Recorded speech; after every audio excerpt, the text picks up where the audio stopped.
Selam arkadaşlar, nasılsınız? Kalaysızlar dostlar? Bugünkü dersimize hoş geldiniz. Bugünkü sabahımıza hoş geldiniz. 5 minuttың ішінде 30 сөзді қалай жаттаймыз? Ал қарап көрейік. Hoş geldiniz. Бұл енді біздің сөздерімізше жатпайды, бірақ та білмейтін кісілер болса, hoş geldiniz дегеніміз қош келдіңіз деген мағынаны білдіреді. Мен өзімді таныстыра өтейін. Есімім Жанбота, түрік тілінен мұғаліммін. Түркияда Анадолу университетінде магистрантпын, яғни Түркияның топ университеттерінен шақырту алған болатынмын. Ал başlayalım. Mevsim. Жалпы mevsim дегеніміз маусым деген мағынаны білдіреді. Қазақшаға аударсақ, mevsim, маусым, мезгіл дегенді білдіреді. Мысалы, бізде Түркияда түркше mevsim салатасы деген бар. Мысалы, салат деген түркше салата, mevsim салатасы жаңағы маусымдық салат деген мағынаны білдіреді. Орысша айтқанда свежий салат. Mevsim, яғни 4 маусым бар, иә? Көктем, жаз, күз, қыс. Оларды біз қалай тез әрі оңай жаттап аламыз. Бірінші, ilk. Ilk дегеніміз негізгі алғашқы деген мағынаны білдіреді. Алғашқы, мысалы, көктем келген кезде бізде барлығы бүршік атып, ағаштары гүлдеп жатады, яғни барлығы жаңарып жатқандай болады. Яғни ilk, алғашқы мезгіл ilk bahar. Яғни ilk алғашқы bahar деп те жатады. Кейбір кезде көктемді bahar деп айтсақ болады, немесе ilk bahar деп айтсақ та болады. Келесі яз. Қазақша өте ұқсас. Жаз, яз. Келесі мағынасы яз деген жаз деген мағынаны білдіреді. Мысалы, жаз, яз. Сонбахар.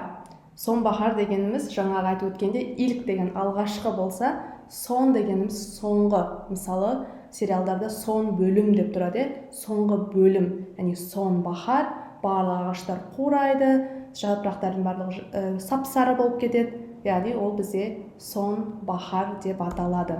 Келесі қыш. Қыс, қыш. Бір-ақ әріп. Ш әріпінде. Қыс, қыш өте оңай.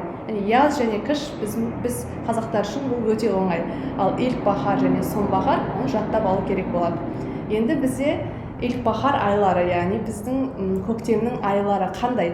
Март, білеміз, қазақша наурыз, орысша айтқан кезде март, яғни өте оңай деп ойлаймын. Жаттап алу март, яғни наурыз. Енді былай елестетейік. Оңай болу үшін мына жерде машинаның не қатысы бар, машина араба емес па? Енді бізде Nissan деген машина бар, маркасы бар.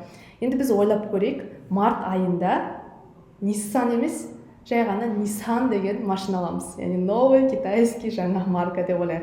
Nissan деп. Яғни Nissan дегеніміз апрель, сәуір айы. Март, Nissan. Яғни мен апрель айында новый машина аламын деп елестетейік. Енді мен сол машинаның алдында не істеймін? Майысып фотоға түспеймін ба? Майысып сол машинаның алдында фотоға түсемін. Немесе ұлдар болса, майын ауыстырамын деп жаттаса болады. Яғни март, Nissan, майыс. Март, бірінші айымыз наурыз, Nissan деп екі сәбен айтпаймыз. Nissan және майыс, яғни мамыр. Мэй деген ағылшынша, майыс. Енді жаз айы келді. Жаз айында не істейміз біз? Демалысқа барамыз, отпускке шығамыз.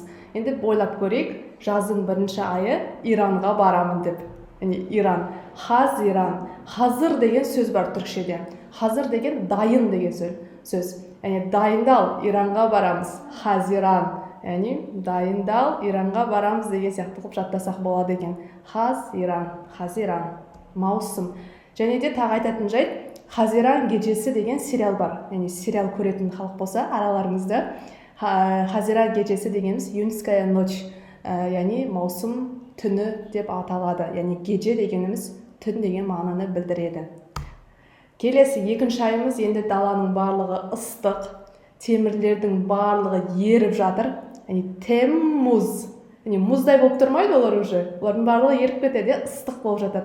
Теммуз, яғни темір деген қазақ тілінен ассоциация жасасақ, теммуз деп жаттасақ болады. Теммуз дегеніміз бізде екінші ай шілде. Маусым Хазиран, теммуз, шілде. Келесі тамыз Аустос. Яғни август деген орысша сөзге ұқсайды. Огост деп ағылшыншаға ұқсайды. Аустос, яғни жұмышақ күнді біз оқымаймыз. Агустос деп оқымаңыздар. Аустос. Келесі бізде сонбахар. Сонбахар ол бізде күз, жаңа айтып өткендей. Енді күздің 3 баласы бар деп елестетейік. 2 қыз, 1 ұлы бар. Олардың аттары кім? Eylül, Ekim. Және баласының аты Kasım. Бұлай елестетейік. Eylül, яғни ей, бері кел деген сияқты. Eylül, Ekim. Ekim дегеніміз егін деген мағынаға ұқсайды. Енді егін деген сөзге ұқсайды. Қазақ тіліндегі. Мысалы, барлық егісті күзде жинап алынады. Мысалы, қазанда жинап аламыз деп елестетейік. Ekim, яғни Eylül мен Ekim егістікке барып, егін жинайды деп ойлайық. Ал Kasım болса, дала суық, мен бармаймын, үйде отырамын дейді. Яғни Kasım. Жалпы қазақ тілінде де Kasım деген ер адамның есімі бар. Ал түркше біз Kasım, яғни К әрпімен айтамыз. Eylül, Ekim, Kasım. Аралық. Енді біз күзден қысқа өткен кезде бір аралық болады. Оны біз, яғни желтоқсан, аралық деп айтамыз. Ocak, күн суық. Қаңтар айы. Қаңтар айында біз енді не жағамыз? Ошақ жағамыз, Сонда Ocak. Енді бұрынғыдай барлығымыз ешкім ошақ жағып отырмайды, барлығы газ бар. Сондықтан да ассоциациямен жаттап алсақ болады. Ocak. Екінші мағынасы бар. Ocak дегеннің ол плита, яғни пеш. Соны біз Ocak деп те айтып жатамыз. Сонда Ocak дегеніміз январь немесе қаңтар. Ocak. Енді біз февральға келдік. Ақпан айына келдік. Ол кезде иммунитеттің барлығы түсті. Қыстың соңғы айы. Не істейміз? Иммунитетті көтеру үшін біз Шубат, яғни шубат ішеміз деп елестетіп көрейік. Шубат, яғни ақпан. Келесі сөздеріміз yıl, sene. Yıl дегеніміз бізде жыл деген мағынаны білдіреді қазақшада. Немесе кейбір кезде біз sene деп те жатамыз. Сондықтан да sene деген кезде түсінбей қалып жатпаймыз. Ол yıl деген мағынаны білдіріп жатыр деген сөз. 100 yıl. Енді 100 жылда бір ғасыр бар емес пе? Бір ғасырды біз ғасыр, қазақша ғасыр деп айтамыз, түркше 100 yıl немесе асыр деп айтады екенбіз. Бір әріпі түсіп қалған асыр. 100 yıl, асыр. Мысалы, біз барлығымыз білетін Сұлтан Сүлейман сериалы бар, соны біз түркше айтқан кезде Muhteşem 100 yıl деп айтамыз. Яғни, орысша айтқан кезде великолепный век. Век дегеніміз жаңағы 100 yıl деген мағынаны білдіріп тұр. Ай. Ай екі мағынасы бар. Аспандағы ай немесе айдың аттары, жаңағыдай. Март, Нисан, Майыс деген ай аттары. Хафта. Хафта дегеніміз бір ағарып апта ұқсайды.